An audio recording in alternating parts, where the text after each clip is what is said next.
Hey, Liron here.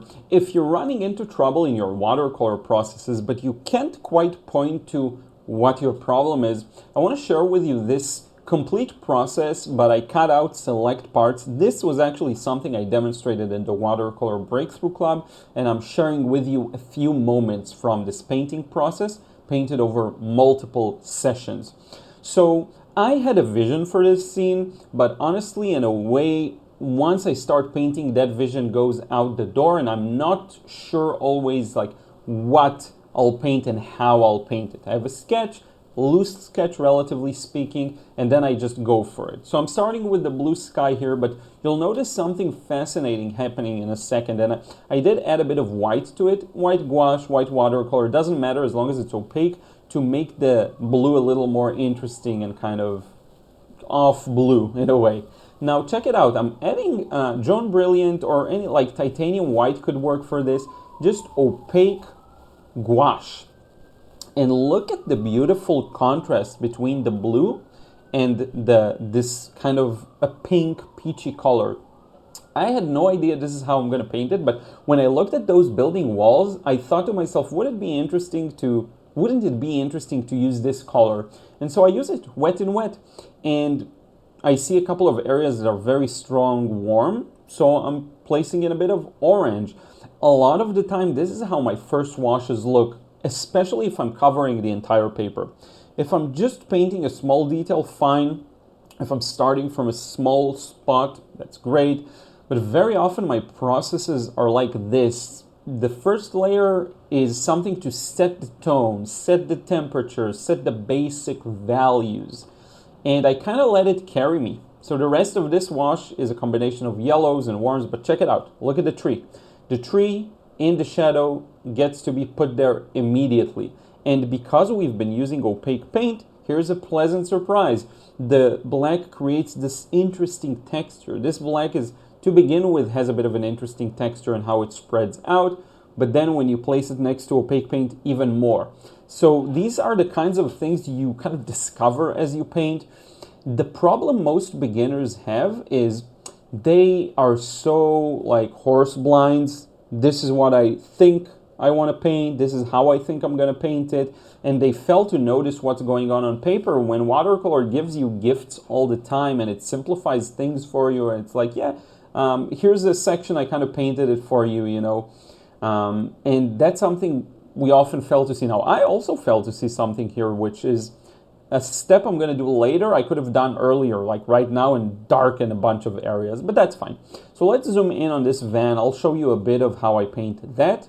I'm starting here with kind of a neutral blue because white tends to turn into a bit of blue, but it doesn't feel right. So once again, I kind of lift, and then I realized I'm looking for a more lilac-y look, kind of lilac feel. So you'll see what happens in a couple of moments. I'm trying stuff out. I'm putting in black, ends up being a little too dark. The shape works. Like the areas I covered look really good, and that's kind of how I planned them out. But the thing is too dark. So I'm coming back.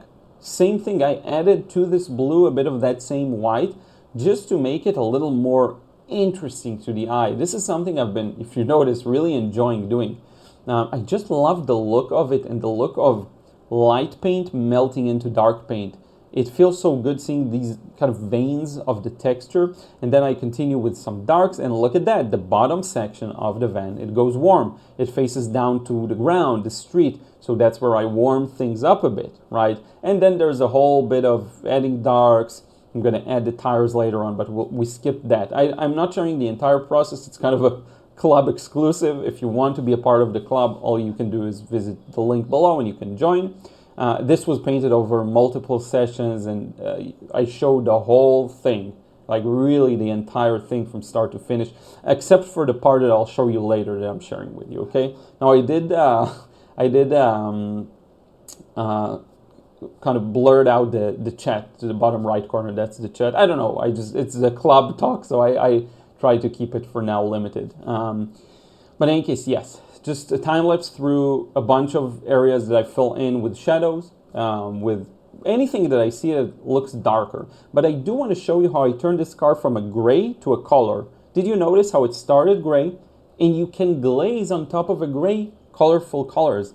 you can bring up the saturation very easily, actually. All you have to do is use transparent washes over your gray areas. So we added yellow, we added blue, we added red there on the hood. And I keep making my way, adding darks, giving it more volume. Now I'm adding a bit of blues, just to make the colors really interesting. When you compare my painting to the original, especially if you kind of alternate between the two, you will notice that it takes the idea of the light and shadow setup and all of that, it just makes it so much more interesting. That's the key word. I want to spoon feed the viewer with a beautiful composition. Check it out. Courageous wash, covering the whole thing. It needed to be warmer. I want to spoon feed a beautiful impression to the viewer. That's the thing, okay? Here's a bit of a small touch just to add that white. But generally speaking, these are some of the... This is a good spot where the painting is. This is a clear version of the colors. You can see it a bit better on the other camera.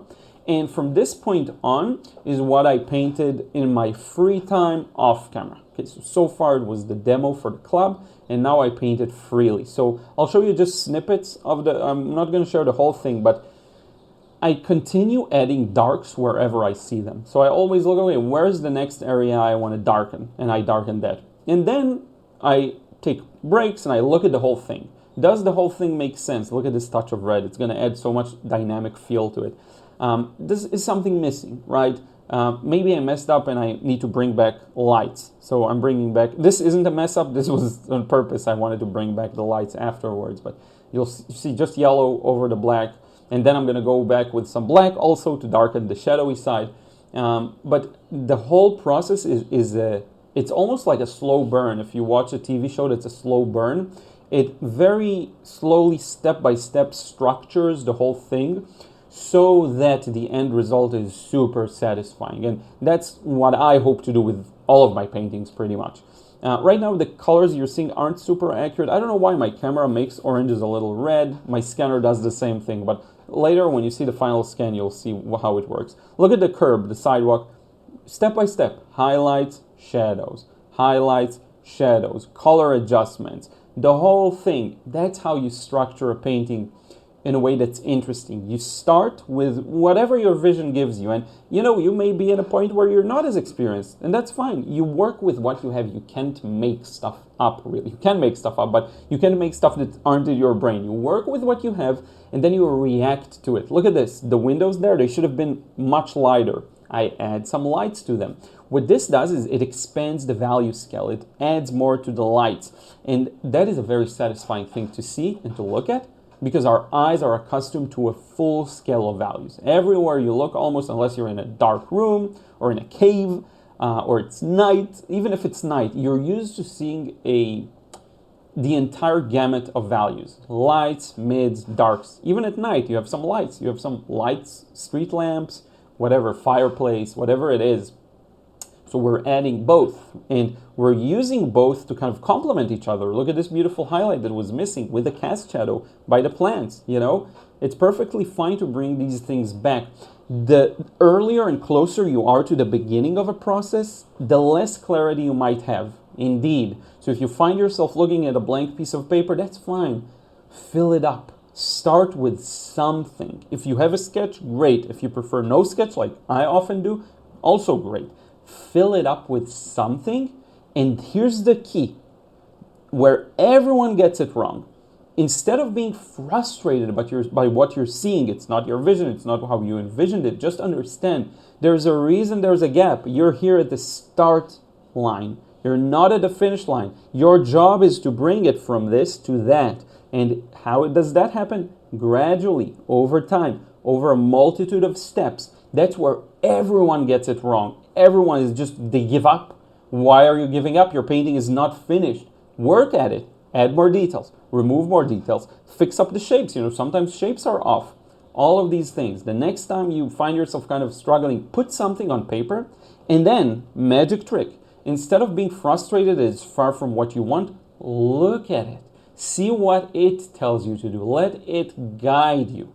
You can... I bet you, and I said this before, any painting of yours that you give me, I can turn it from whatever it is you have to some kind of a thing resembling a great result or a masterpiece. because I can do everything. I can add lights, add darks, remove stuff, change stuff around, change how you painted things. I have all the freedom in the world, you know. If you have that freedom, nothing stands in your way. Truly nothing. And that gap is meant to be there. The painting is not a perfect process of putting something perfect and putting something other perfect and another and another. Even when you paint alla prima and you paint very immediately with the intention of an immediate finished result, still you need to make adjustments. Sometimes it's an adjustment to the area you're working on that is still wet. And sometimes it's an adjustment to a full large area that you went too light or you messed up the shape. You need to make large scale adjustments. That's just how it is. I hope this gives you some value. If you want, as I mentioned, join the club for these kinds of exclusive live streams. You want my guidance, right? My feedback on your paintings. That's where you get it. You get access to a beautiful, awesome community of wonderful people. If you want to learn how to just paint loosely, check out the frustration-free watercolor course. The link is going to be in the description box below. Now is the time. Start preparing for 2026. You want to start 2026 with a bang. Whatever your watercolor goals are, wherever you want to be, just go for it. You can achieve it all. Whatever it is you want. You want to sell, you want some accolades, you want your paintings to be shown to more people, you want your paintings to make people feel something, or you just want them to feel like they're your own, which I think is what most people want. Okay? Thank you so much for watching. Thank you to everyone who supports me on Patreon. You make it super duper possible for me to make tons of free content for everyone to see. Really appreciate it from the bottom of my heart. And if anyone wants to receive credits at the end of my videos, that's how you do it. Just $1 gets you credits to the videos. At the end, they're running on the screen. Thank you so much. Really appreciate it. We'll see you in the next video.